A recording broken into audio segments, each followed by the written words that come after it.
मनोरक्षकडू channel देख रहे आप सभी को प्रभु के नाम में मेरा नमस्कार। नोआ के समय में जब महाप्रलय आया और पूरी दुनिया डूब गई, तब मरने वालों में बहुत से ऐसे लोग थे जो भगवान को मानने वाले भक्त थे।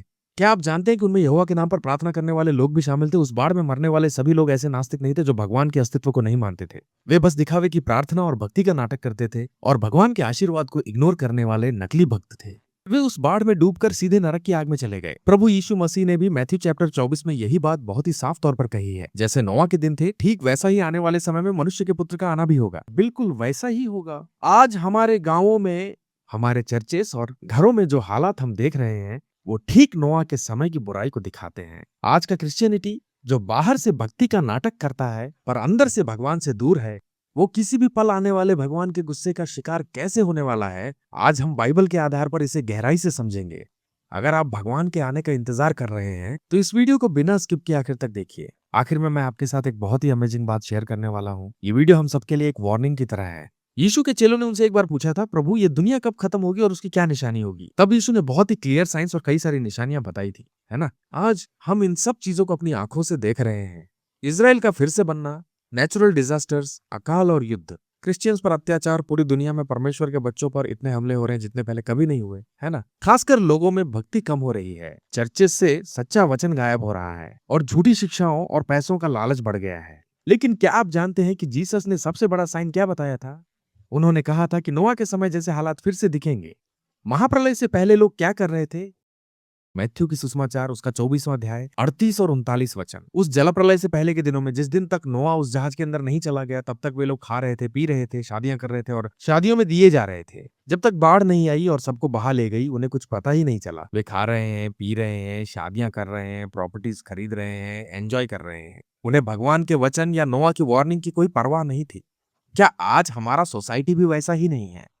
अच्छी पढ़ाई कर ली, जॉब मिल गई, घर बना लिया, कार्स खरीद ली, शादी हो गई और फिर संडे को चर्च चले गए। क्या बस इतनी ही है हमारी भक्ति? क्राइस्ट के आने का इंतजार करने वाली रूह या पाप का डर आजकल कहाँ दिखता है? बहुत रेयर है ना? क्या हम उन लोगों की भीड़ नहीं देख रहे जो क्राइस्ट के पीछे चलने के बजाय सिर्फ ब्लेसिंग्स और हेल्थ के लिए भाग रहे हैं? नोआ के समय में असल में क्या हुआ था, ये जानने के लिए हमें जेनेसिस के चौथे, पांचवें और छठे चैप्टर्स जरूर पढ़ने चाहिए। जिस समय केन का वंश पाप के दलदल में पूरी तरह से डूबता जा रहा था, ठीक उसी दौरान सेत के वंश में एक बहुत बड़ा चमत्कार हुआ। Genesis chapter 4 verse 26। और सेत के भी एक बेटे ने जन्म लिया जिसका नाम उन्होंने एनोश रखा। तब यहोवा के नाम पर प्रार्थना शुरू हुई। Men began to call upon the name of the Lord. देखा आपने, जहां केन की औलादें भगवान से दूर हो गई, वहीं सेठ के वंशजों ने भगवान की तरफ मुड़कर प्रार्थना करना शुरू कर दिया। उन्होंने झुंड के झुंड बनाकर आराधना की। ये साल्वेशन और तौबा की एक बहुत ही शानदार शुरुआत थी। लेकिन वो स्पिरिचुअल शुरुआत ज्यादा दिनों तक टिक नहीं पाई। जब भगवान ने इस पूरी दुनिया का न्याय किया, तब नोआ और उनका परिवार मिलाकर कुल 8 ही लोग बचे थे। वो नाव में क्यों बचाए गए? एनोश के समय में प्रार्थना करने वाले उन हजारों लोगों का क्या हुआ? जब महाप्रलय आया, तब नोआ 600 साल के थे। उस समय तक एनोश के दौर में भगवान को मानने वाले बहुत से लोग अभी भी जिंदा थे। उन दिनों में लोग 800 से लेकर 900 साल तक जिंदा रहते थे। एक अंदाजा है कि बाढ़ आने के समय तक धरती पर करीब 80 लाख लोगों की आबादी थी। उन 80 लाख लोगों में ऐसे बहुत से थे जो भगवान के नाम पर प्रार्थना करते थे, लेकिन वो सब नाव के बाहर ही रह गए और प्रलय में डूबकर मर गए। आखिर क्यों? ऐसा इसलिए हुआ क्योंकि उन्होंने स्पिरिचुअली कॉम्प्रोमाइज कर लिया था। जेनेसिस चैप्टर 6 की पहली 2 वर्सेस के मुताबिक भगवान का डर रखने वाले सेठ के वंशज ही भगवान के बेटे कहलाते थे। उन्होंने केन के खानदान की दुनियावी औरतों की खूबसूरती को देखकर उनसे शादी कर ली। उन्होंने अपवित्रता से हाथ मिला लिया। भगवान का नाम लेते हुए भी वे दुनियादारी के मोह में डूबे रहे। उन्होंने अपनी पवित्र प्रार्थना को अपने बुरे कामों से भ्रष्ट कर दिया। यहूदी विद्वान इसके बारे में एक बहुत ही गंभीर बात कहते हैं।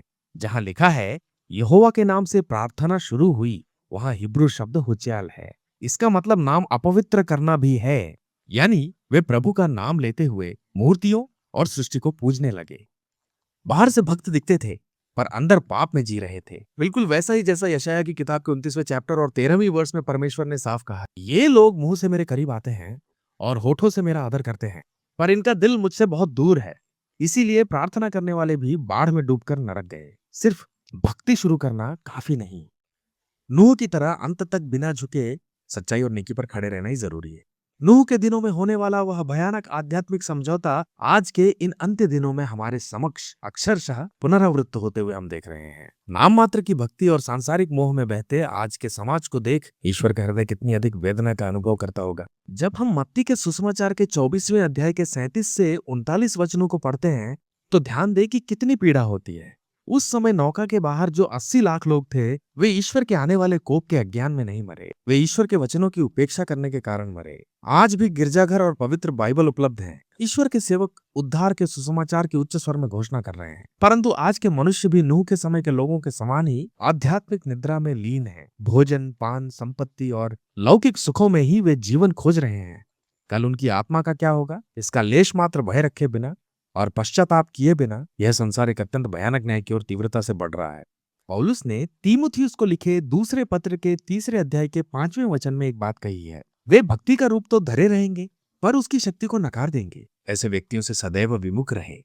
यह अत्यंत भयानक वंचना है। एनोश के काल में उन्होंने यहोवा के नाम पर प्रार्थना की, परंतु वे आंतरिक रूप से भ्रष्ट हो गए। आज भी करोड़ों लोग हाथों में पवित्र शास्त्र लेकर वे विभिन्न गिरजाघरों में जा रहे हैं। वे अपने अधरों से तो ईश्वर का गुणगान करते हैं, परंतु उनके हृदय ईश्वर से अत्यंत दूर बने हुए हैं। वे दावा करते हैं कि उन्हें मुक्ति प्राप्त हो गई है, परंतु उनके जीवन में पाप का परित्याग करने हेतु न तो आध्यात्मिक शक्ति है, न पवित्रता है और न ही साक्षी जीवन है। ईश्वर के नाम का उपहास करते हुए और मूर्ति पूजा द्वारा संसार में विलीन हुए उस समय के 80 लाख लोग जिस प्रकार नौका के बाहर ही रह गए थे और प्रलय के जल में डूबकर विलाप करने लगे, आज जो करोड़ों लोग नाम मात्र के लिए रक्षित होने का दावा कर ईश्वर के वचनों की अवहेलना कर रहे हैं, वे भी मसीह के आगमन पर जब त्याग दिए जाएंगे तब वे और भी भीषण विलाप करेंगे। गिरजाघरों का सांसारिक होना ईश्वर के कोप और मसीह के आगमन का संकेत है। एनोश के काल में केवल भक्ति का आरंभ पर्याप्त नहीं है, संसार से किसी प्रकार का समझौता किए बिना और पाप से दूर रहकर नूह के समान अंत तक संकीर्ण मार्ग पर अडिग रहना ही आज यही हमारे लिए जीवन और मोक्ष है। उत्पत्ति के 6 अध्याय के 4 वचन में ईश्वर ने एक अत्यंत कठोर न्याय की घोषणा की है। मेरी आत्मा मनुष्यों के साथ सदैव विवाद नहीं करेगी। क्या आप जानते हैं कि यह कितना भयानक कथन है? ईश्वर की आत्मा मनुष्यों की त्रुटियों को धिक्कारते हुए उन्हें सुधारने हेतु वर्षों से संघर्षरत है, किंतु मनुष्यों ने उस धिक्कार की ओर तनिक भी ध्यान नहीं दिया। वे अपनी शारीरिक वासनाओं के पूर्णतः दास बन गए। ईश्वर की दृष्टि में उस पृथ्वी पर रहने वाले मनुष्यों के हृदय के विचार सदैव केवल कुत्सित ही होते गए। तब केवल नूह ही ईश्वर की दृष्टि में संकीर्ण मार्ग पर चलने वाले एकमात्र व्यक्ति के रूप में प्रतीत हुए। मत्ती रचित सुसमाचार के 7वें अध्याय के 13वें वचन में वर्णित संकीर्ण एवं विस्तृत मार्ग के सिद्धांत हेतु नूह का जीवन ही सबसे बड़ा प्रमाण है। जब संपूर्ण संसार उसी मार्ग पर चल रहा है तो हम भी अन्यों के समान ही जीवन व्यतीत करेंगे। ईश्वर इतने कठोर हृदय नहीं है, ऐसा विचार कर वे विस्तृत मार्ग पर चलते रहे। लेकिन नोवा अकेले ही 120 सालों तक परमेश्वर की बात सुनते रहे और लोगों की बेइज्जती और मजाक सहते हुए जहाज बनाया। उन्होंने तंग रास्ते पर चलना चुना और जहाज के इकलौते तंग रास्ते से दाखिल होकर अपनी जान बचाई। आज वो इकलौता दरवाजा हमारे उद्धारकर्ता यीशु मसीह ही है। मेरे अजीजों, नोवा के दिनों की तुलना आज के दौर से एक बार करके देखिए। जरा उन 4, 5 और 6 अध्यायों को एक बार पढ़कर देखिए, आपको सब समझ आ जाएगा। यशायाह की किताब का 1 अध्याय और 9वां वचन कहता है, अगर सेनाओं के यहोवा ने हम में से कुछ लोगों को जिंदा न छोड़ा होता तो हम भी सदोम और अमोरा के शहरों की तरह तबाह हो गए होते। आज हमारा समाज खुदा से कितना दूर हो गया है, ये देखकर दुख होता है। कभी जिन कलीसियाओं ने आंसुओं से जागृति पैदा की थी, वे पिछले 100 सालों में खुदा से दूर होकर दौलत की गुलाम कैसे बन गई। पवित्र शास्त्र की मामूली पाकीज़गी को भी भुलाकर झूठ बोलते हुए, रिश्वत का लेन देन करते हुए और नफरत पालते हुए आज लाखों लोग कह रहे हैं कि मेरा उद्धार हो गया है और मैं मसीह को जानता हूं। अगर इतने सारे लोग चर्च जा रहे हैं, दुआएं कर रहे हैं और वचन के मुताबिक जी रहे हैं, तो फिर इस समाज में बदलाव क्यों नहीं आ रहा? क्योंकि हम रूहानी तौर पर गुमराह हो चुके हैं। हमने खुदा के फजल को एक सस्ती चीज बना दिया है। नूह के जमाने के लोगों की तरह हम भी सिर्फ लबों से गाते हैं, मगर हमारा दिल खुदा से सौ दूर है। हम अंदाजा लगा सकते हैं कि उन 80 लाख लोगों को नूह के द्वारा कही गई सारी बातें उस समय जरूर याद आई हों।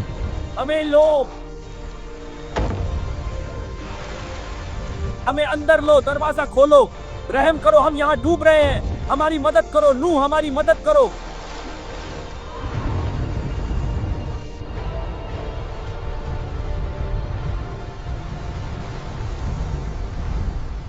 वो सब जान बचाने कश्ती की तरफ भागे होंगे और दरवाजा पीटते हुए कहा होगा, नूह हमें माफ कर दो, दरवाजा खोलो, हमारे बच्चों को बचा लो। वो रोते बिलखते अपना सीना पीट रहे होंगे। नूह को उन पर तरस आया होगा वो दरवाजा खोलना चाहते थे मगर खोल नहीं सके क्योंकि ताला खुदा के हाथ में था। आज हमें जो ये रहमत का वक्त मिला है ये हमेशा के लिए नहीं है। एक दिन ऐसा आएगा जब खुदा दरवाजा बंद कर देगा। उसके बाद चाहे कितना भी रो लो कोई फायदा नहीं होगा। खुदा अगर दरवाजा बंद कर दे तो उसे कोई नहीं खोल सकता। पैदाइश के 2 अध्याय के मुताबिक उस वक्त तक जमीन पर कभी बारिश नहीं हुई थी। बस जमीन से भाप उठती थी और मिट्टी को भिगो देती थी। इसलिए उस दौर के लोगों को पता ही नहीं था कि आसमान से पानी गिरना क्या होता है। बारिश से अनजान उस वक्त में जब नूह पहाड़ों पर इतनी बड़ी कश्ती बना रहे थे तो लोग उन्हें देखकर मजाक उड़ाने लगे कि ये बूढ़ा तो पागल हो गया है, कहता है कि आसमान से पानी बरसेगा। अपोस्टल पीटर आखिरी दिनों के बारे में बताते हुए कहते हैं कि आखिरी दिनों में मजाक उड़ाने वाले लोग आएंगे और कहेंगे कि उनके आने के प्रॉमिस का आखिर क्या हुआ। जब से हमारे पूर्वज सो गए हैं तब से सब कुछ वैसा ही तो बना हुआ है। पता है हमारे वीडियो पर अविश्वासी सबसे ज्यादा क्या लिखते हैं? 2000 साल से यही कह रहे हो, वो कब और कहाँ आएंगे, और मजाक उड़ाते हैं। जैसे नोआ के समय में लोगों ने बारिश पर यकीन न करके मजाक उड़ाया, वैसे ही आज दुनिया मजाक उड़ा रही है कि क्राइस्ट नहीं आएंगे, कोई न्याय नहीं होगा, सब पहले जैसा है। लेकिन जैसे नोआ के समय में अचानक प्रलय आई थी उसी तरह मसीह का आना भी अचानक होगा। नूह ने सिर्फ जहाज ही नहीं बनाया, वह एक महान उपदेशक भी थे। पवित्र शास्त्र नूह को धर्म का प्रचारक कहता है। अपोस्टल पीटर द्वारा लिखी गई पहली पत्री 3 अध्याय के 20वें वचन के मुताबिक जब आर्क तैयार की जा रही थी तब परमेश्वर का सब्र लोगों के लिए इंतजार कर रहा था। जब नोआ के दिनों में आर्क तैयार की जा रही थी और परमेश्वर बड़े सब्र के साथ इंतजार ही कर रहे थे, तब उन्होंने आत्मा के रूप में उन आज्ञा न मानने वालों को यानी कैद में पड़ी आत्माओं को संदेश दिया। उस आर्क में कुछ लोग यानी 8 लोग पानी के जरिए बचाए गए। उन 120 सालों में जब नोआ जहाज बना रहे थे उनके हथौड़े की हर एक चोट उस समय की दुनिया के लिए गॉड की दी हुई एक वार्निंग थी। हर एक मैसेज और वो आवाज जब भी सुनाई देती थी गॉड लोगों को रिपेंटेंस और बदलाव पाने का एक मौका दे रहे थे। लेकिन लोग उन आवाजों को सुनते हुए भी अपने पापों में ही डूबे रहे। आज भी चर्च के माइक्स, गॉड के सेवकों की आवाजें, यूट्यूब पर आने वाले वीडियोस, ये सब गॉड के हथौड़े की चोटें ही हैं। इन वार्निंग्स को सुनकर भी अगर हम अपना दिल सख्त कर लें तो हमें उस समय के लोगों से भी भयानक जजमेंट का सामना करना पड़ेगा। पूरी दुनिया के भ्रष्ट होने के बावजूद नोआ ने अपनी पत्नी और अपने बेटों और अपनी बहुओं को दुनिया के पापों में गिरने से बचा सका। वो उन्हें उद्धार के जहाज के अंदर ले जा सका। आज बहुत से क्रिश्चियन पेरेंट्स खुद तो चर्च जाते ही हैं पर उनके बच्चे किस रास्ते पर चल रहे हैं इस बात का वो जरा भी ध्यान नहीं रखते। बच्चों को दुनियावी पढ़ाई और कमाई तो सिखा रहे हैं लेकिन सबसे जरूरी चीज घुटने टेक कर प्रार्थना करना, पवित्र जीवन जीना और खुदा का इंतजार करना नहीं सिखा रहे।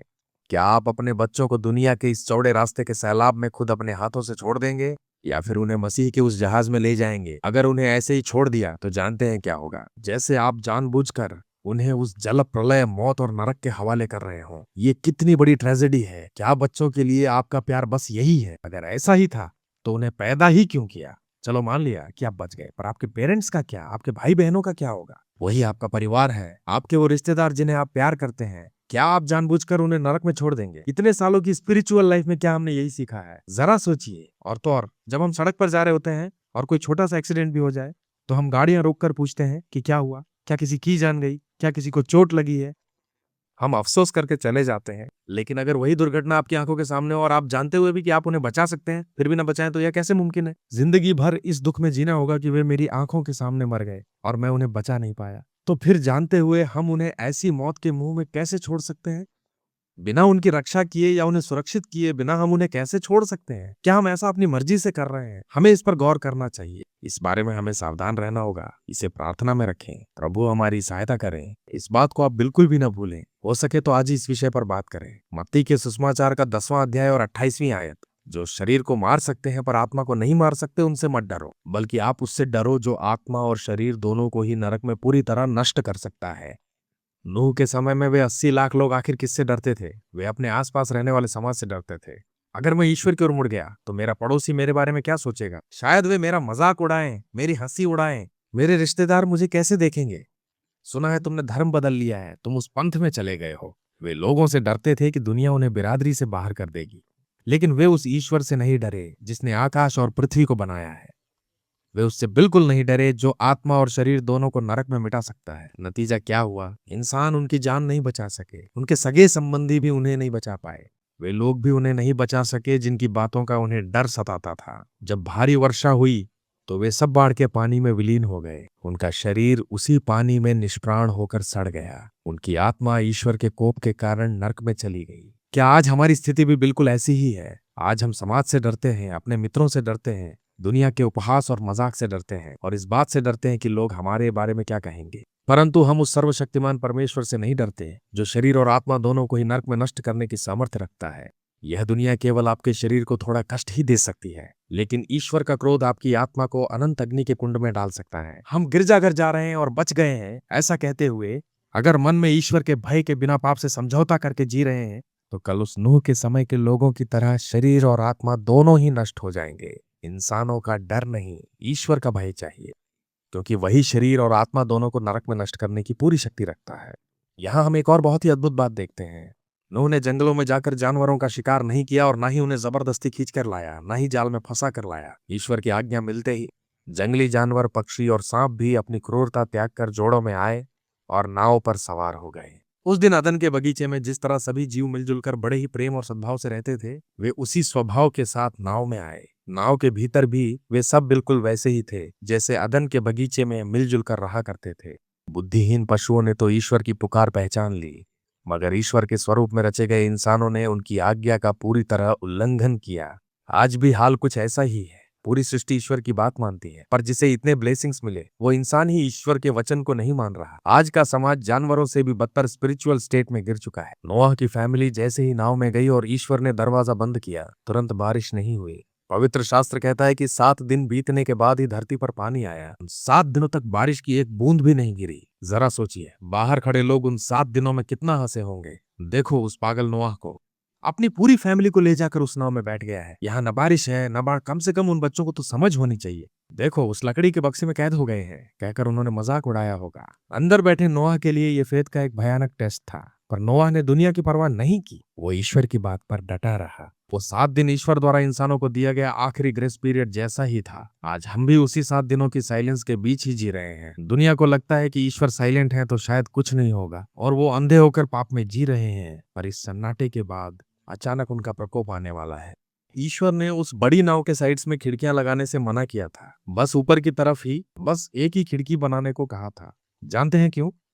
अगर साइड्स में खिड़कियां होती तो बाढ़ के समय पानी में डूबते और बहते हुए लोगों की चीखें सुनकर और उनकी लाशें देखकर नोआह की फैमिली डर और दुख के कारण दिल फटने से ही मर जाती। इसीलिए खुदा ने उन्हें बर्बाद होती दुनिया की तरफ देखने से मना किया। सिर्फ आसमान की तरफ, सिर्फ खुदा की तरफ देखने को कहा और ऊपर की तरफ खिड़की बनवाई।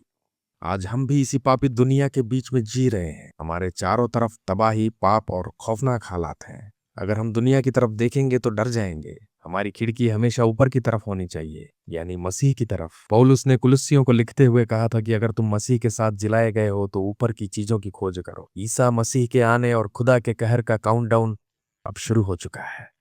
आज तुम दुनिया के साथ समझौता करके उस चौड़े रास्ते पर चल रहे हो, या नूह की तरह, चाहे सब तुम्हें पागल ही क्यों न कहें, मसीह के लिए उस संकरे रास्ते पर चल रहे हो। ये वीडियो देख रहे तुम, अब और बिल्कुल देर मत करो। अपने पछतावे के आंसुओं के साथ उस सूली के कदम पकड़ लो। प्रभु, इतने दिनों तक मैं सिर्फ नाम का ईसाई बनकर जिया। मैंने दुनिया की ख्वाहिशों से समझौता किया। मुझे माफ कर दो पिता। आज मैं अपने अहंकार और पाप को क्रूस पर चढ़ाता हूँ। नोआह की तरह मुझे एक पवित्र जरिया बना दो जो मेरे परिवार को बचाव की नाव तक ले जा सके। क्या आप आंसुओं से प्रार्थना करेंगे?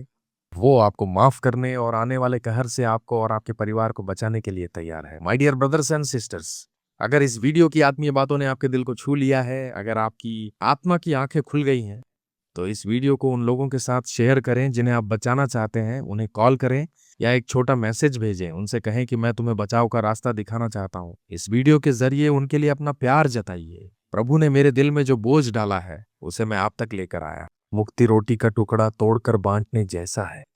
ये कोई स्वार्थ नहीं है। ईश्वर की मर्जी नहीं कि कोई भी नष्ट हो, इसीलिए हमारा रक्षक आपको और मुझे इस्तेमाल कर रहा है। चलिए हम थोड़ा काम करते हैं। उन कई लोगों की आत्माओं को जगाते हैं जो सिर्फ नाम के ईसाई हैं और नर्क की ओर जा रहे हैं। रेवलेशन के 3 अध्याय और 14वें वचन में ये लिखा है, वो जिसे आमीन कहा जाता है, सच्चा और वफादार गवाह और जो ईश्वर की सृष्टि की शुरुआत करने वाला है, वो ये बातें कहता है, मैं तुम्हारे सब कामों को अच्छी तरह जानता हूँ। तुम न तो गर्म हो और न ही ठंडे।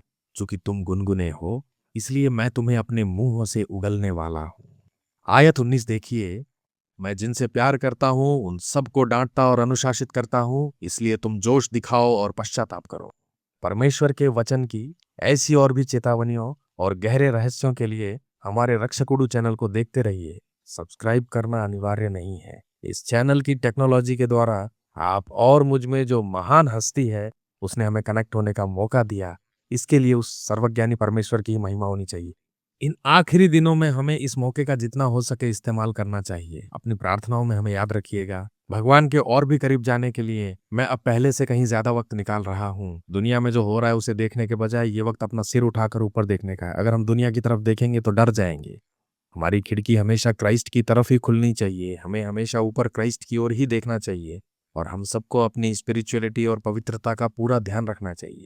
अगर प्रभु के आने में देरी हुई और खुदा ने चाहा तो अगले वीडियो में फिर मुलाकात होगी। आपके लिए प्यार और जिम्मेदारी के साथ आपका भाई राजशेखर। उस परमेश्वर की कृपा आप सब पर और आपके परिवारों पर बनी रहे। ये वीडियो देख रहे सभी लोगों को और उनके परिवारों को भगवान अपने आने के लिए तैयार करे। आमीन। Jesus coming soon, so be prepared. महिमा मितुरे मेघना मनुमे वच्चु जुल्लारू